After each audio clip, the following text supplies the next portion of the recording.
Okay, welcome to Entertainment Review, show number 3. I know you guys are used to seeing Matt do this, but today I'm going to be the one who's hosting this episode. So, of course, last couple of times, Matt's talked about some of his favorite albums from rappers. Like, I think he did Post Malone and Travis Scott. So today I'm actually going to be doing my personal favorite music artist, Kendrick Lamar. More specifically, his most recent album, Mr. Morale and Mr. Morale and the Big Steppers. So to start off, Kendrick Lamar is a pretty highly acclaimed rapper and songwriter known for his thought-provoking lyrics and socially conscious themes. Some of his previous albums include Good Kid, Mad City, To Pimp a Butterfly, and Damn.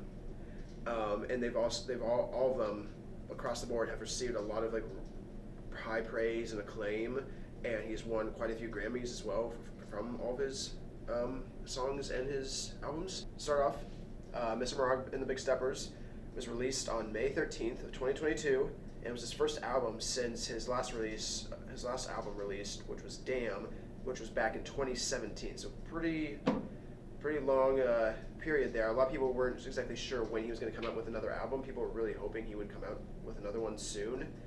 Some people were really worried that he was actually completely retired, but in my opinion, I'm really glad that he came out and made another one and came out with another one.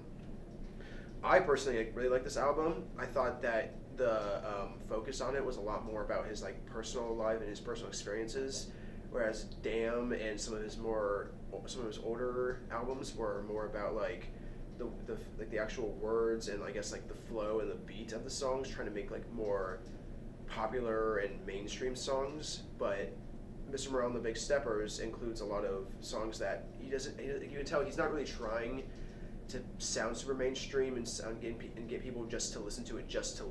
He's trying to really put a lot of his own thoughts and feelings, and honestly, it really is just his soul into every single song on the album. Unfortunately, I haven't been able to listen to the entire album yet, but so far it feels like it's a really deep focus, on his personal experiences, and a lot of the album is about his family and his personal relationships. I'd say honestly, the song that best exemplifies his relationships is actually "We Cry Together," in which he has an argument with a love interest, and they eventually make up in a special way. You can watch the episode. You can listen to the song if you want to, but be warned. So while the album did have a lot of really good songs, my personal favorites were actually United in Grief, Auntie Diaries, In 95, Mother I Sober, and my absolute personal favorite out of all of them is actually Savior. The first reason why my favorite song is Savior is because it actually has a feature from Baby Keem, which many will know that Baby Keem is actually Kendrick Lamar's younger cousin. So you can actually see a lot of pictures they have together.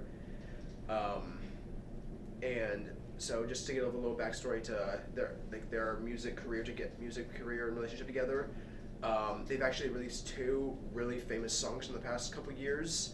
The first of which, not in order, but the lesser of which was actually The Hillbillies, which has been pretty highly acclaimed, and apparently is a lot more about just 2 cousins who just kind of having fun, talking about their lives and their relationships with each other.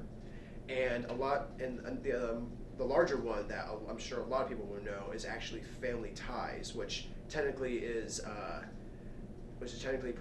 written and produced by Baby Keem, but Kendrick Lamar has a huge feature on that song, and a lot of people say that Kendrick Lamar sort of carries the song because from some critics I've heard have said that it's sort of the song is a bit of a symbolic way of Kendrick Lamar actually handing over the torch to Baby Keem. Another really interesting thing about the song Family Ties with Kendrick Lamar and Baby Keem is that it was nominated for 2 Grammys in the year 2022 and actually won a Grammy for Best Performance on a Rap Song.